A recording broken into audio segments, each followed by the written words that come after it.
How are you guys doing? Thanks for coming.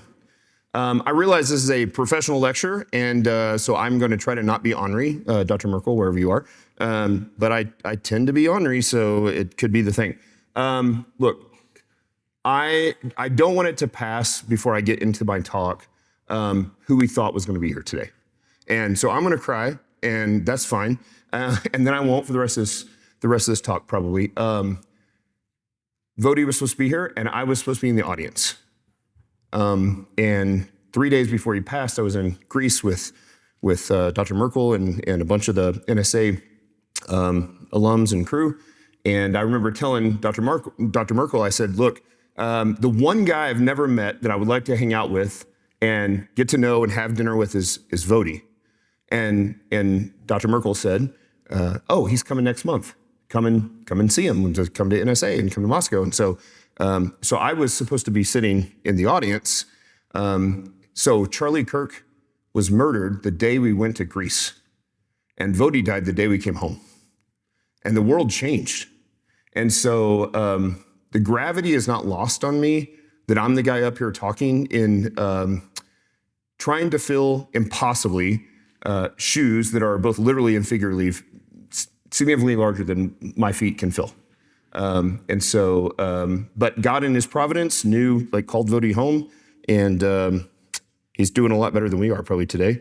And so I'm grateful to NSA, to you guys, to the staff, to the faculty, to the president, all of you for having me out. It's a huge honor to me. I love this community. I've been out here 7 or 8 times for Grace Agenda and Missions Conference and other council and all that stuff. And I love this community. I love coming out here. And so I'm super honored to be able to talk about this today. So thank you so much for having me. So the question for Disputatio is, how should we spend our time? How do we spend our time?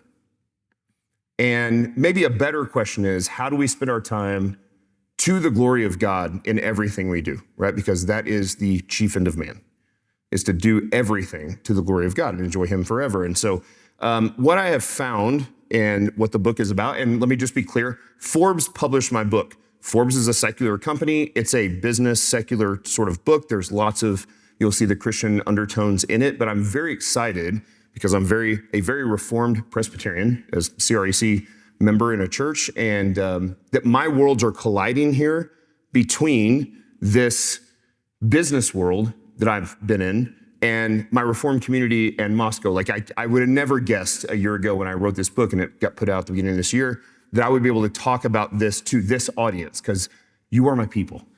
And I'm super excited to talk to you about it. So I get to take the things as you read the book, and it will fill in lots of the holes for today because we'll keep it pretty short. But I get to really make the connection between how do we spend our time somewhat secularly in the book, and I get to bring that into people who love Jesus and understand the gospel, which is super, super fun for me that I get to do this. So how do we spend our time? Well, when I was a kid in the 80s, which is older than most of you are in the room, if you ask my dad, how's it going? How you doing? Same question we ask today.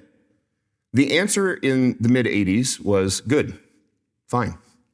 That was like the trite answer, even if it wasn't good, right? That was the answer. But if you ask somebody today, anybody, it doesn't matter, entrepreneur, college student, soccer mom, how's it going? What's the answer? Busy. So busy. We are drowning in urgency. And my argument would be is that if we are drowning in urgency, we cannot live a life that glorifies God the way it should. Side note, I'm a Southern Baptist preacher's kid. Baptists don't use manuscripts. I am very Presbyterian now.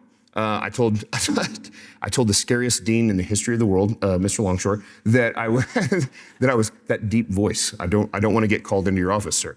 I told him, I was like, I think I'm going to not manuscript. I've got a manuscript here. I'm just not going to do it. What I'd really like to do is walk back and forth, but I've got this microphone, so I'll stay. Okay, so we drown in urgency. If we're drowning in urgency, my argument would be that we cannot glorify God the way we really should, because we're drowning. I mean, it literally is the feeling of gasping for air. I cannot get above the water because I'm drowning in this urgency, right? So if that is the case, then the question is that if we are constantly busy and drowning in urgency, we will lead a life that cannot glorify God to its fullest extent.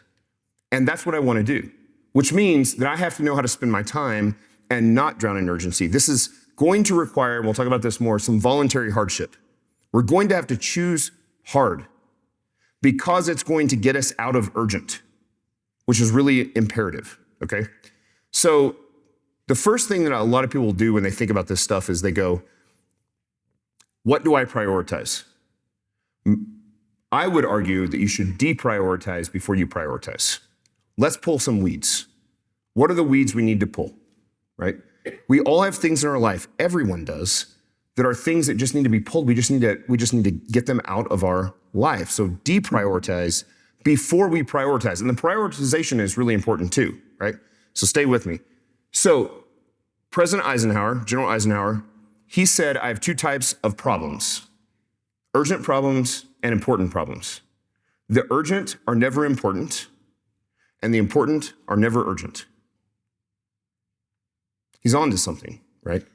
We drown in urgent, and what we do is we crowd out the important. So if I think about that over time, Eisenhower did not come up with the Eisenhower matrix, but because he said this thing and talked about it, we have since come up with what we call the Eisenhower matrix. And this matrix is, there are four things, and there is overlap between urgency and importance. So I think he's on to something tremendous there. With most of the most important things are never urgent. And the most urgent things are most often not important, right? So if I take every task I do on a daily basis, on a weekly basis, I can put those into one of four categories. Category one, not urgent, not important. Category two, urgent, not important. Category three, urgent and important. Category four, not urgent, the most important, right? Now, let's apply this to college kids, college students, because I've done this many times with business people, and I talked to Canon and their staff this week, and it was a huge blessing as well. So for the things in that quadrant one that are not urgent, not important, what do I want to do with those things? They should be eliminated from our life. What are good examples? Because I don't just want to give you this 30,000-foot view. What are examples of not urgent, not important things? Well, binge watching Netflix, video games, doom scrolling social media, porn. It's quiet. There are things that are not urgent, not important that are amoral, and there are certainly things that are not urgent, not important that are immoral. And when our life is filled with these things, it crowds out the most important stuff. And we're going to get to what those are. You can probably think already of those things. And so, I would say even unique to NSA, to you guys, you're not, you know this, you're not typical college kids. College students, I apologize. Not urgent, not important. Wearing tweed, which I love. Smoking pipes, and talk about supralapsarianism. You wrote a paper on it Monday. It doesn't matter. You think it does, it doesn't. So great conversations about good, deep doctrinal things and theology and how much I love Jesus, like those are imperative. That's quadrant four. But when we're the guy from Good Will Hunting, I may be dating myself, who's trying to just impress other people with what we talk about, that's not urgent, not important. How do you like them apples? Pow. You guys are too young to have seen that. I've got a fly on my face. Okay. So, not urgent, not important. What is the strategy? Eliminate it. Get rid of it. Purge it from your life. Because it's taking up important time that should be spent on other things. I cannot play video games to the glory of God. I don't think I can. I don't know. Maybe some of you guys would argue. And I'm not saying if you binge watching Netflix or whatever TV show, I think is a waste of time. But am I saying that all TV is a waste? No, right? My wife and I are usually watching a television show, and we watch one or two episodes of that per week, and I think it's great to spend time with my family. And if it's a great, I love documentaries. I love World War II documentaries. I love Civil War stuff. I mean, like, I love that stuff. So I'm not saying that we throw out the baby with the bathwater. I'm talking about the things that are true time wasters that crowd out the stuff that's actually important, right? Okay, quadrant 2, the things that are urgent but not important. What do we do with them? We delegate them or automate them as much as we can. Honestly, this is the toughest one for me with a crowd that is college students, because I'm just going to shoot you guys straight. You're broke, you're poor. So which means you can't hire probably people to mow your lawn or like clean your house or whatever the thing is. But here's the deal. So I live in a neighborhood, it's got an HOA, and you guys know what that is, right? So if I don't mow my lawn, I'm going to get a fine from the HOA, which means I have to mow my lawn every single week. So it's urgent, but like, is it really important if I mow my lawn? What about grocery shopping? Urgent, I need food. I'm a CEO of a company, should I go grocery shopping? Do you know what it costs to have Walmart deliver groceries? $10 a month total, not per trip, right? So I get it. So a lot of you guys are like, maybe you can't afford $10 a month, but there are things you can find in your life that you can go, if I have to get in my car, my truck, drive to the grocery store, buy groceries, load it up, pack it, drive home, put it away, do this stuff, I could have paid, if I get it 4 times a month, that's $2.50 I could have paid to have somebody else do the thing. So urgent and not important are things that we need to delegate or automate as much as possible. Now, here's the other thing. How do we automate now? What has happened over the last year, 2 years? AI. It automates, and it's terrifying. I got it, right? But it automates a lot of what we do. And so like when I coach, I'm a strength coach. When I coach for strength coaching, I can automate that stuff now via the computer or AI and take a lot of that load off my shoulders, right? So as much as I want to get rid of it. Now here's the key. I want to just not spend time doing things that are not important. So when I get to the third quadrant, which is urgent and important, what does that look like for you guys? What does it look like for me? Well, for me, I'm a CEO. It's like CEO category stuff. It's leading my team. It's working with my executives. It's doing those sort of things. What is it for you guys? Important assignments, papers, right? Stuff that you're doing in school because this actually matters right now. You guys are probably getting one of the best, if not the best education in the world here. This stuff matters, right? So this is a lot of your life. So class attendance, important assignments, jobs outside of school are often urgent and important. A lot of you are trying to work jobs and make money, and while also going to school, you might work 30 hours a week, 40 hours a week, and go to school. So these things are urgent and important. If you got to be at work on Thursday morning, you got to be at work on Thursday morning. It's urgent and it's important. If you don't show up, you're going to get fired, right? So hyper important. So all of this stuff that are urgent and important. Things like assignments, things like oral reports, talks, things that are at church that you have to be at on Sunday morning, the Lord's Day, which we want to be at. We want to do most of those things as best we can without distraction. So we want to do them efficiently and effectively as much as possible. Urgent and important must be done efficiently. Quadrant 1, not urgent, not important, eliminate. Quadrant 2, urgent and not important, delegate or automate. Quadrant 3, urgent and important. If for those of us who are workhorses, this is where we end up spending all of our time. And here's the problem. Quadrant 4, not urgent, most important. What is that? Spiritual disciplines, reading my Bible, praying, spending time with my daughters, my wife, spending time at church, discipling young men at my church. Is that ever urgent? It's the most important stuff. And so if we use all of our time that focuses on urgency or drowns us out of important, we push out the important stuff and we drown in the urgent and we never get to the stuff that actually matters. This is imperative to understand, right? So what do I want to do with quadrant 4? Well, quadrant 4 is like where the joy comes. Quadrant 1, that's not urgent, not important, robs me of joy. What does quadrant 4 give me? Not urgent, most important. It brings me joy. So I want to focus on the things that bring me joy, because if I focus on the things that bring me joy, I can enjoy God and glorify him to the best of my abilities. That's the point. So I have to get rid, and again, you guys know this, you've been drowning in urgency since you were 12. Your mom, your dad, your boss, your professors, we all struggle with this stuff. We've got to focus on the important, and we've got to purge the urgent. With me? Okay. So we have to eliminate the tasks that are not urgent and not important. We have to delegate or automate the things that are urgent but not important. We have to efficiently execute tasks that are urgent and important. How do we do that? I wish I had my phone. Turn off your notifications on your phone. You guys ever heard of a Pomodoro? You heard of that term?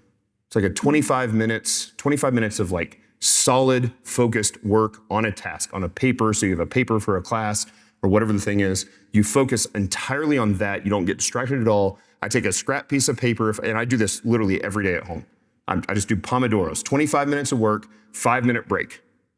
During the 25 minutes of work, I don't get coffee. I don't go to the bathroom. I don't do anything. I just work, right? I might get a coffee beforehand, so I got coffee to drink, right? I might go to the bathroom beforehand or get a drink of water or whatever. But then when I start working, I'm 100% focused on the thing that I have to do at that moment. You would be amazed at how much work you can do in 25 minutes. And there's nothing magical about 25 minutes. There's been studies psychologically about this, that 25 minutes is a pretty good spot to be. Maybe you can do it for 45, maybe it's 20, depending on your attention.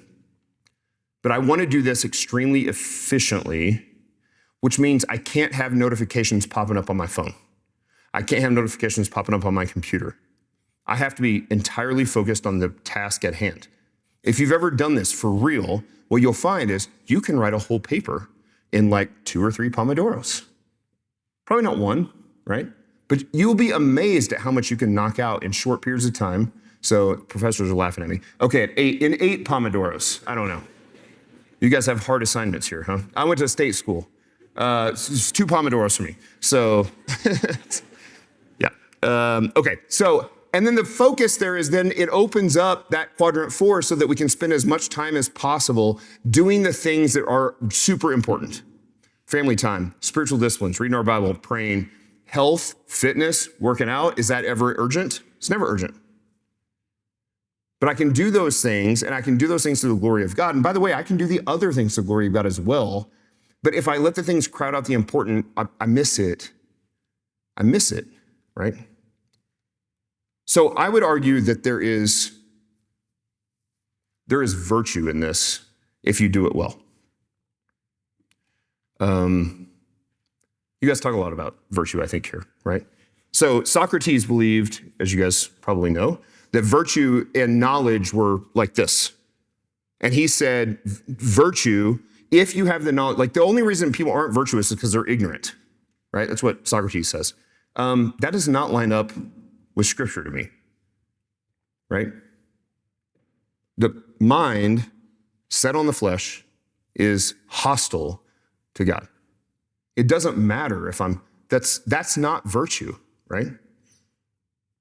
Plato said there's like virtue in the harmony between parts of the soul, reason, spirit, which was the passion, and appetite or desire. He argued that virtue arises when these parts are in proper balance and ruled by reason, except the problem is that we are woefully depraved, which means I'm never going to find balance in this, right? And Aristotle took the next, again, I'm sure most of you guys have had courses on this. Aristotle, who's the next one down, says, okay, if you do the thing, if you practice justice, you will be just. What does scripture say? No. So here's the point. A Christless virtue is no virtue at all. Virtue does not exist without Jesus Christ, which means that even if I do the hard things, the voluntary hardship, if I choose hard. And we're going to talk about this here in a second. But it is without Christ. It's a clinging symbol. It's worthless. There is no virtue. Okay, so you've heard me say voluntary hardship. What does that mean? So I would also argue that voluntary hardship is refining. It refines. When we choose hard things that are good to the glory of God, it will refine us, right? Involuntary hardship is not guaranteed to refine. We all know people who have gone to prison. They go to prison. Do they get better? Maybe, but often not. They get cancer, involuntary hardship. Do they get better? They could. If we do everything to the glory of God as we should get better. But voluntary hardship, choosing hard things, doing the stuff you don't want to do, getting up at 5 a.m, working out, get up early in the morning, reading your Bible, doing your spiritual disciplines, those sort of, the things that often you don't want to do, but you do, there is virtue in those things because we're doing it to the glory of God. We're choosing hardship.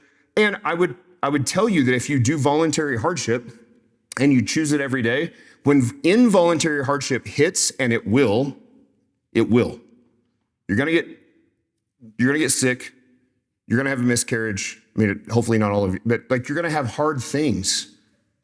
And it often doesn't refine if you haven't chosen hard. So we choose hard so that when involuntary hardship comes, we're better prepared to handle it to the glory of God. We can still handle, we can have a miscarriage, as sad as it sounds, to the glory of God. We can get fired from our job to the glory of God, right? And I realize that this is crazy to think about, but you actually can't. Everything we do can be done to the glory of God. And we're training that when we do voluntary hardship. Got it? So the refining process of voluntary hardship is that it's a Christ-honoring voluntary hardship. It's not a Christless virtue that Socrates or Plato or Aristotle, and listen, those guys were super smart, smarter than me, high IQ, still wrong. Christless virtue is no virtue at all. It's the only virtue that exists is one with Jesus Christ. And so we take our lives and we focus on that. We focus on the gospel. We focus on the goodness of Jesus in everything that we do, whether that is writing a paper, whether that is giving an oral report, whether that's reading your Bible in the morning, whether it's working out and squatting. I genuinely believe you can squat to the glory of God. I really believe that. I believe you can make dinner to the glory of God. I think there are things, like everything we do, we can put in those tasks and we can do them to the glory of God. The key, coming back to this, and I'll wrap it up, is that we cannot drown in urgency. Because guess what happens when we drown in urgency? We don't do anything to the glory of God. You guys have been there. You got 3 assignments due in the next 2 days, right? You're super overwhelmed with work, with school, with all the things.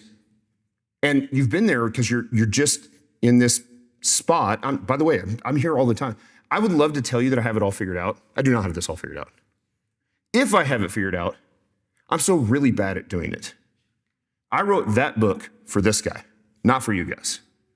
I wrote it because it was extremely refining to me to write this book and preach to myself about this thing. So I'm very grateful that I get to come and talk to you guys about it. But the reality is, I don't do this perfectly. I do this poorly. I'm a CEO of a big company. You don't think I drown in urgency sometimes? I definitely drown in urgency. I've got a wife and 2 daughters. I've got a wonderful staff. How often I've got an incredible church. We planted our church. The church met in my living room for 2 years, and it has tripled in size from 70 to 210, something in there, over the last year. It's one of the fastest growing CREC churches in the country. And I miss it. I miss the boat. I attend, but there's often times where I got to be at church. I got to make the coffee. I'm doing the stuff and I miss the joy in Jesus and the gospel and in my church and these people in this incredible community. I miss it because I'm drowning in urgency. Because I gotta do the coffee, I gotta take out the trash, I gotta do the stuff, I gotta take care of the kids, I gotta get the nursery cleaned up, like all this stuff. So the focus has got to be on the important things, not the urgent things. when we focus on the important, we can actually achieve virtue that is not Christless, but is at the complete opposite, is foundationally found in Christ, so that we can do everything in our life to the glory of God and not in a drowning of urgency. Right? That's it. Thank you guys so much. Appreciate it.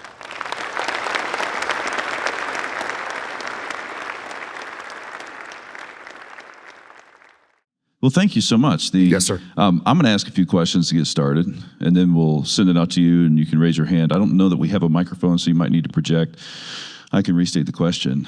I really like the part you were talking about. It was a Pomodoro? Yeah. 25 minutes on, 5 minutes off. I was thinking that would have been very, very helpful had I heard that in college. It's still helpful now. Yep. But I guess over life, all of the things you have to do eventually force you to do Pomodoros to actually move the urgent things out of view. Yep. Because you have a wife to care for, children to raise. But I think it's easier to be distracted when you're in college. There's all these things going on. Yep. So just give me a vision of that again. You mentioned you moved the coffee away. I'd like to hear about you, and then I'm going to think through an application for the students. No phone. Turn email off. Give me some other ideas. So my own test. Okay. So what I do is I take my phone and I put it on sleep mode or do not disturb. Right. I turn a 25-minute timer on my phone, so it's actually going to time me.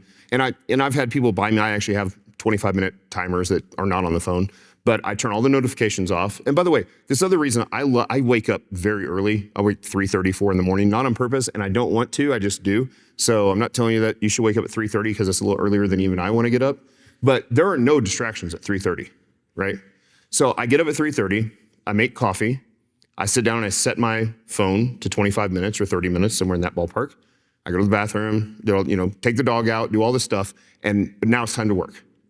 Turn on the timer, notifications off. 3:30 doesn't matter because nobody's texting you or emailing you at 3:30. But it doesn't matter if it's at 9 in the morning or 10 or noon or 3 or whatever. You turn those notifications off. And then what I do is I take a little scrap piece of paper, I put it on the desk. If something pops in my head, I need to thaw the chuck roast for tonight. I just go chuck roast and I go right back to work. So that I don't want the thoughts to take up bandwidth in my brain. I want to focus on the thing I'm supposed to focus on, which is, okay, so one of the first things I'll do, most mornings for me, I'm an online strength coach. So I strength coach. I can knock that out in 1 to 2 Pomodoros. And if I have urgent hanging over my head, then I have a really hard time focusing on the stuff that matters, right? Now, different people are different, but I will do 1 hour, 2 Pomodoros, 25 minutes work, 5 minutes rest. And during the rest, I'll fill up the coffee, remake coffee, go to the bathroom, do the stuff. And I do that. And then I do my spiritual disciplines. Then I read my Bible, then I pray, right?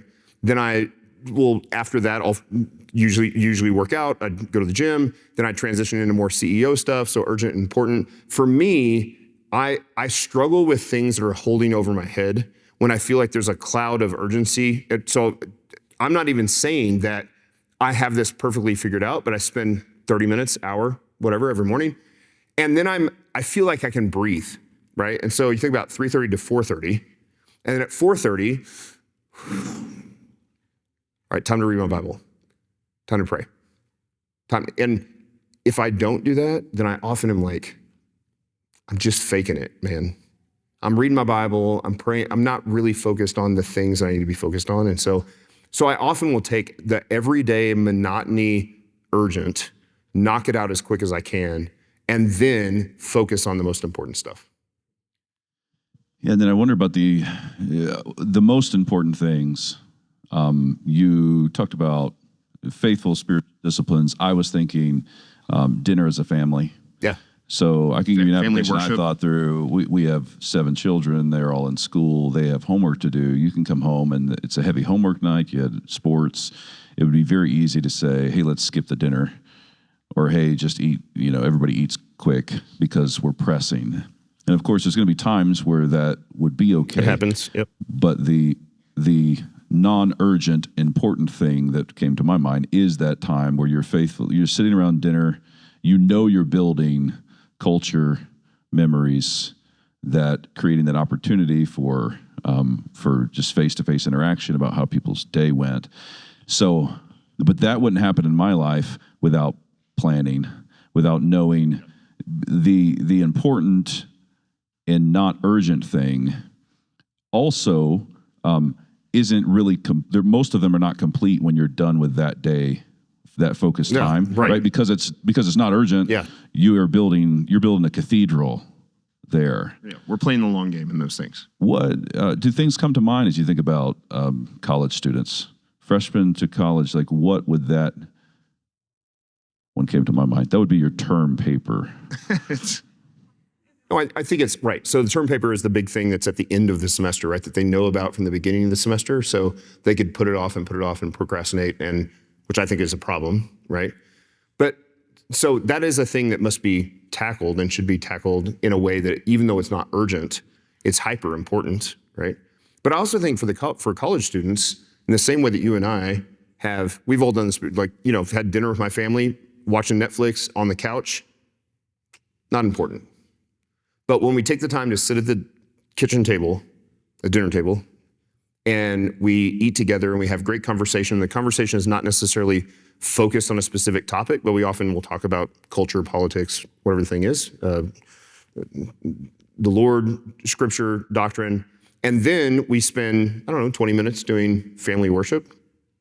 It's the greatest 20 minutes of my day, is when I'm sitting at the table doing family worship with my kids. Now, what does that look like for a college student? Well, for a lot of you that have moved here, you do that with your friends in college. Like, you have, I think it takes some planning to be able to go, like, okay, tonight we're gonna go to the grocery store. We're gonna buy some basic groceries. It doesn't have to be anything fancy, but we're gonna eat at the table and we're gonna talk about this thing and we're gonna build community.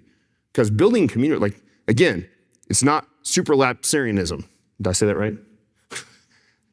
It's not that, right? It is actually talking about how, like, your life. How's it going? Like, hey, I saw that you're trying to court so-and-so. Like, tell me about that. What's going on? Like, or you're going to this church or whatever the thing is. And so, yeah, I think building community is never urgent, hyper important for guys like us who have wife and kids, and we're going to do that. For you guys, you do it together. Like, this community matters. You have to know that this is different than Missouri State University, where I went to school. It wasn't about that, right? You guys came here for a reason, whether you're from here or not. This community is dramatically different than any other, like a state college in any other state. It's very different than University of Idaho or University of Washington. Those are the two, right, that are here. That community is huge. So building community among the students, among your friends, like, really building community, not trying to impress each other with the talks, but actually diving in to your lives and being very considerate of others, of your friends' lives, is hyper important and never going to be urgent. Okay, I've got one more question, then we'll open it up. There's a type of student that is going to hear this talk and say, okay, he's going to go back to his room and draw on a chalkboard the 4 quadrants and plan his life. And there's going to be things like pumpkin rugby coming up, and he's going to say that is not urgent and that is not important. And study, urgent, important. Pomodoros, he's going to run like 9 Pomodoros in a row. And the future entrepreneur, CEO guy that's like, super type A, going to go after it hard. Yeah, and he's like, G.K. Chesterton, that book, he's going to be like, that's not important. Too many metaphors. Heresy. And then the people are going to, right, that is, yeah, the guy is heretical, not Chesterton. And then his friends are going to say, hey, can you help us move the couch? And he's like, not urgent.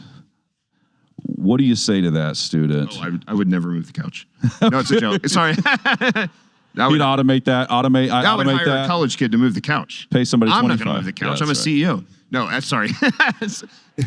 No, I mean, like, look, think about the best friends you've ever had. What do? They show up to move the couch. They show up to move the couch. Who wants to move the couch? Have you ever wanted to move the couch? No.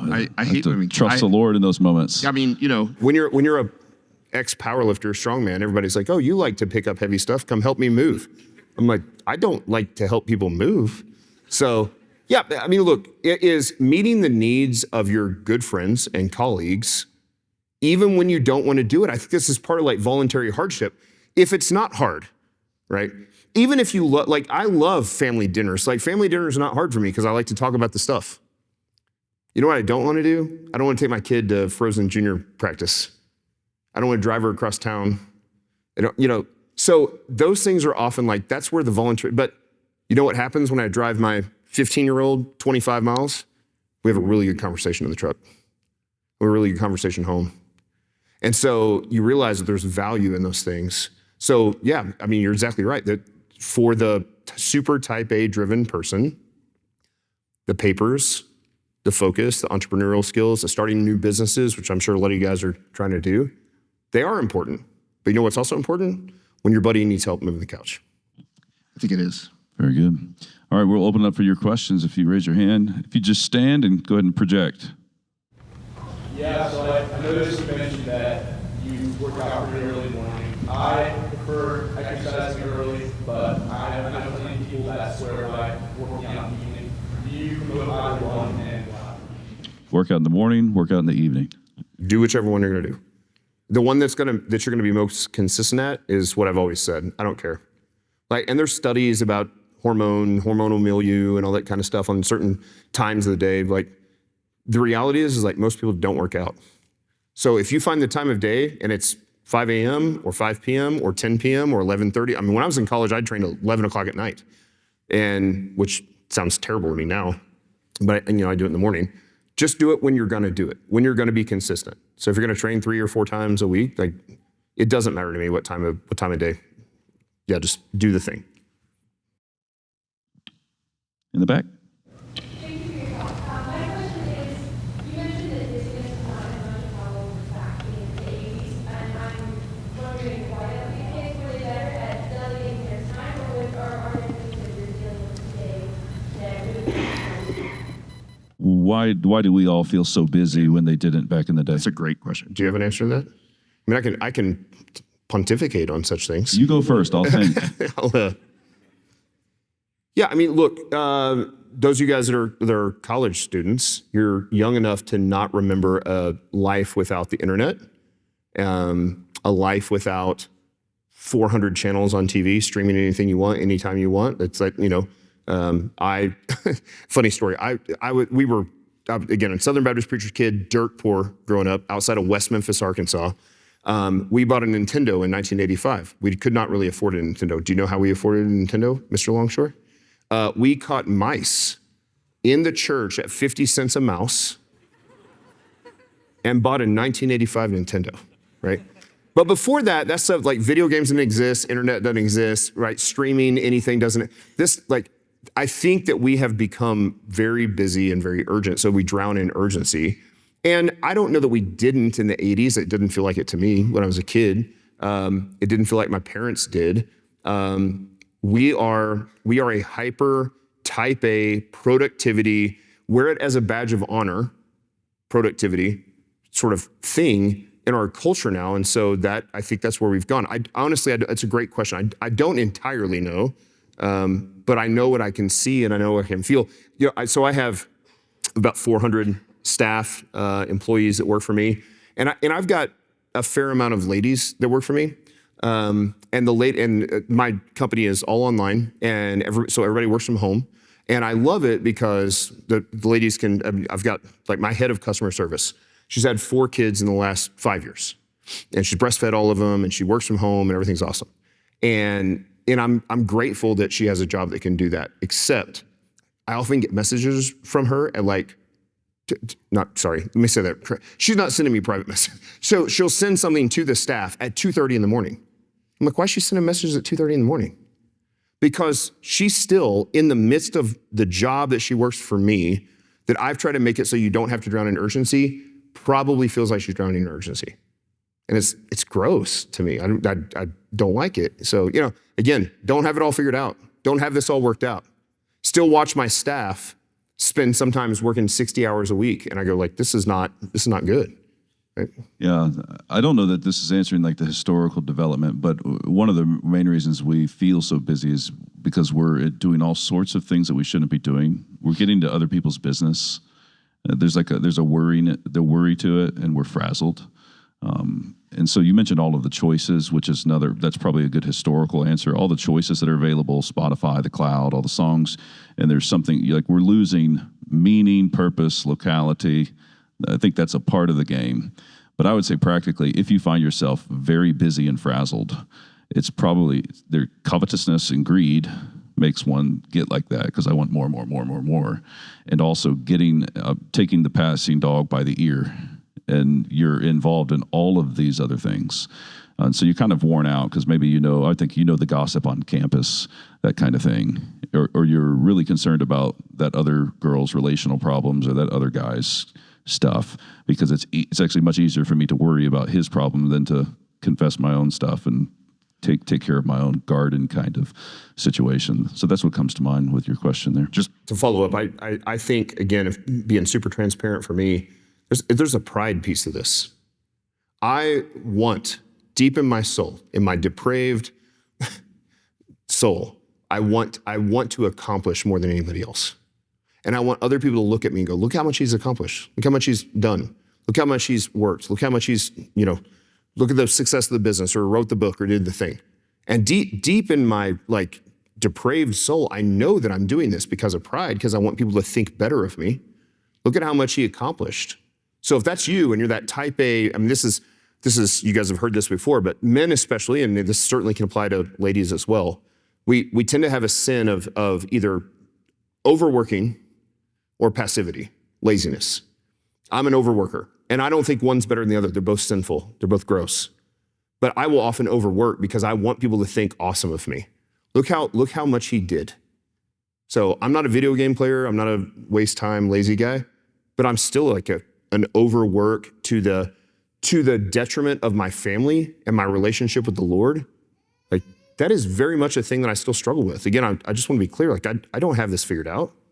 Or if I do, I'm not doing it great. I still struggle with it. So. And the overwork thing, because you want people to think high of you, is a tricky one, because then you can think, well, then I'm going to look really casual, so people will think that I'm really comfortable in my own skin. Which it's the same kind of sin in reverse. You're like, I'm going to put on a sweet tweed suit, and it'll be awesome, and then you just sweat to death while you're up here on stage. All right, good. Hashtag question. Asking for a friend. That's in the back there. Yes, you. So pursuing to your question, actually, not going forward, when you're in a situation where it's not like moral equivalence, where one is more obvious and more important than the other, you're at a rock and a hard place, and both things that need to be done are in the same ground, same importance. You choose the rock or you choose the hard place. How's that for a hard question? Okay. Do I choose the rock or the hard place? Do you have an example? Like, give me the two hard things. Say for you, your example is quarterly earning report is due next week, but you also need to address training new employees and you want to address performance. Okay. Interesting. Yeah, I don't know. I guess it depends on, some of it does depend on how, I'm running quadrants, maybe closely related. If it's two things that both need to get done, what is my time limit? What did I commit myself to? Like, did I commit myself to both of these things? Okay, and if I did, then I have to assess how long is each one going to take? How significant is each one? And then if I'm not going to meet the mark on one, who do I need to go apologize to? I need to own something, because one's not going to meet the mark, I'm assuming, in the hypothetical. So that's usually where I would go. But I found when those moments are creeping up on you, for me, it really is a matter of, there's a masculine part of like manning up in faith, not in worry or fear, that anxious fretting that we were talking about, but just saying, no, I think in this season, I need to press. In this season, instead of getting up at 5, I'm going to get up at 4, and this is going to be stressful, but I need to do this for 2 weeks, and then and then I can shift. But hopefully you can see those deadlines and those projects coming a few weeks out, and you want to prep your people too. So once you're into marriage, we're going to go through a season here. Get your team on board, whatever that team looks like. I try to do something like that. Yeah.